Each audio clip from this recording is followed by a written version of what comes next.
Bismillahirrahmanirrahim, salam salam ala ashrafil mursalin. Donc, on continue avec cette troisième vidéo du module base de données pour le chapitre SQL. Et cette fois-ci, on va créer les tables à l'intérieur de la base de données BDD1 qu'on a déjà créée dans la dernière vidéo.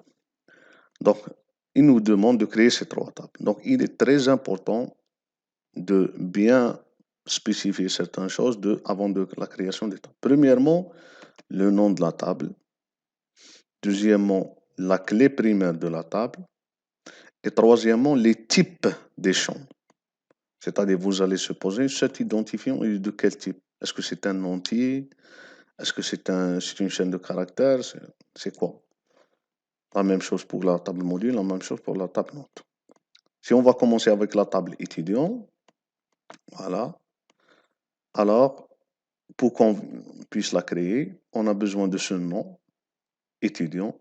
Donc là, il vous donne comment créer la table.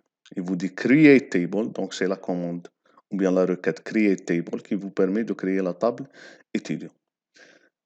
Les champs ID, nom, prénom, sexe, voilà les 4 champs. Ensuite, chaque champ, son type. Par exemple, l'identifiant, c'est un entier, donc on va utiliser la commande integer. Par exemple, le nom, c'est une chaîne de caractères, on va utiliser la commande text. Texte, ça veut dire c'est une chaîne de caractères de 255 caractères au maximum. Prénom, la même chose. Sexe, la même chose. Et là, je remarque qu'après chaque champ, ils sont en train d'utiliser la commande note nulle. Note nulle, note nulle. Ça veut dire que vous êtes en train de dire que ce champ-là, il ne peut pas être vide. C'est-à-dire que chaque étudiant doit avoir un identifiant, doit avoir un nom, doit avoir un prénom et doit avoir un sexe.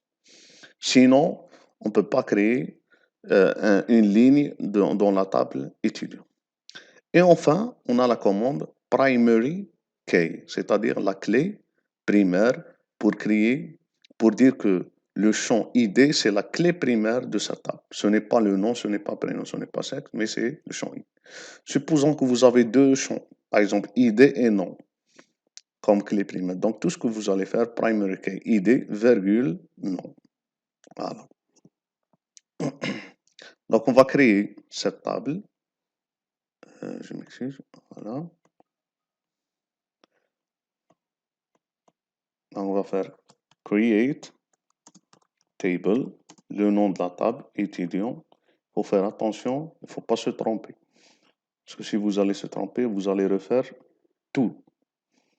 Donc, on va ouvrir une parenthèse. Et quand je fais entrer, il va me permettre de continuer la saisie. Pourquoi? Parce que je n'ai pas fait point virgule. Lorsque je fais point virgule, ça y est, ça se termine la requête. Donc, on va commencer par le premier champ qui est ID, qu'on a dit qui est un entier, donc integer, et note nulle.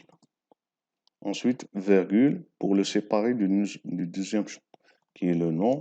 On a dit que c'est un texte, qui est lui aussi note nulle. La même chose, prénom. Donc c'est un texte et note nulle. Ensuite, le sexe, qui est un texte, et lui aussi note nulle. Et enfin, on va dire que primary key, c'est-à-dire clé primaire, c'est quoi? C'est l'identifiant. Je m'excuse. C'est l'identifiant. Lorsque je termine, je ferme la parenthèse, de cette première parenthèse, et je fais point virgule. Ça y est, je fais entrer. Maintenant, il nous a créé la table. Donc, si je vais faire point tables, voilà, il va me dire que vous avez créé la table étudiant. Voilà. Maintenant, si je veux savoir quels sont les champs de sa table étudiant, donc je vais utiliser cette commande-là, qui est point schema. Point schema, le nom de la table. Donc, on va la faire. Point schema. Notre table, c'est étudiant. Et on va faire entrer. Et voilà, il va me rappeler pour dire que cette table étudiant, elle a un identifiant, le nom, le prénom et le sexe. Donc, la même chose, on va créer les autres tables. la table module avec un identifiant et un nom et un coefficient.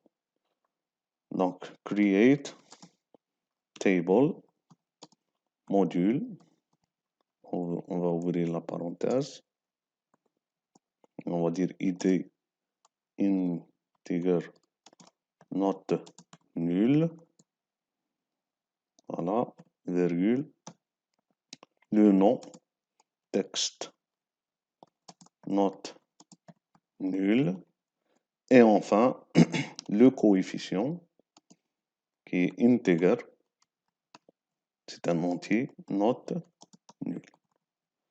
Et on va lui dire que notre primary key, c'est quoi? C'est l'id. C'est id. Et on va fermer. La même chose si je vais utiliser .tables. Donc ça me donne deux tables. Table étudiant, table module. Et si j'ai utilisé .schema de la table module, il va me rappeler de cette table. La même chose, on va maintenant créer la dernière table qui est la table note.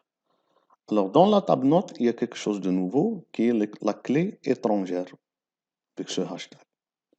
C'est-à-dire la table note, premièrement, son identifiant, il est composé de deux champs, IDE et IDM. Et deuxièmement, le IDE, c'est une clé étrangère vers la table étudiant, c'est-à-dire c'est l'identifiant de l'étudiant. Et l'IDM, c'est la clé étrangère vers avec la table module, c'est-à-dire IDM. Donc, vous devez créer la table du même principe. Ensuite, vous devez dire que notre clé primaire, c'est ça, IDE, IDM. Et ensuite, vous devez dire que ça, c'est une clé étrangère et ça, c'est une clé étrangère. Donc, comment on va faire cela? Donc, c'est le même principe. Donc, IDE, IDM, DS, c'est l'examen final, comme on a déjà vu. Cette fois-ci, vous remarquez que le type, c'est real. C'est-à-dire, c'est comme le langage C, c'est float. Donc, c'est un nombre réel. Et nous avons la primary key qui est IDE et IDM. Et nous avons aussi deux clés étrangères. Foreign key. Le premier, c'est IDE, qui fait référence à la table étudiant avec le champ ID. Et foreign key IDM, qui fait référence à la table module avec le champ ID. Voilà. Donc, on va faire cette création. Donc, on va dire create table note. Voilà. Donc, nous avons IDE qui est un entier, integer, not nul bien sûr.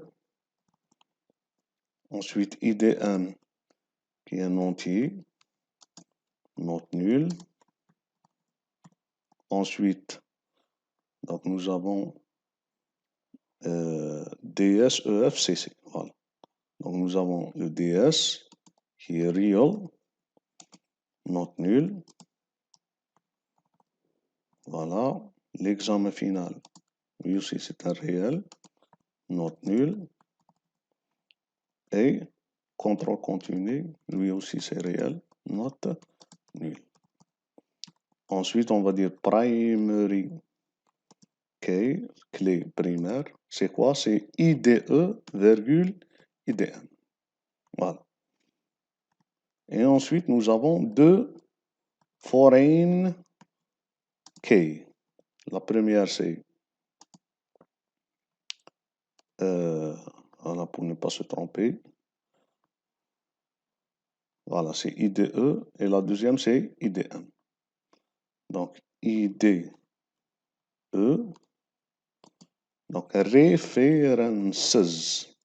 Ces mots sont très importants. Il faut les apprendre comme ils sont. References, qui fait référence à la table étudiant avec le champ ID. Voilà. Ensuite, foreign key IDM qui fait référence à la table module avec le champ ID. Voilà. J'ai terminé, donc je ferme la parenthèse et point virgule. Donc le même principe, si je vais faire point tables, il va me donner les trois tables. Et si je vais faire point schema note, il va me donner, il va me rappeler comment est la création de sa table note. Donc voilà, c'est terminé pour cette troisième vidéo. Donc on va faire, dans la prochaine vidéo, on va voir comment remplir ces tables. C'est-à-dire on les a créées, maintenant on doit les remplir, c'est-à-dire ajouter des étudiants, des modules et des notes. Merci pour votre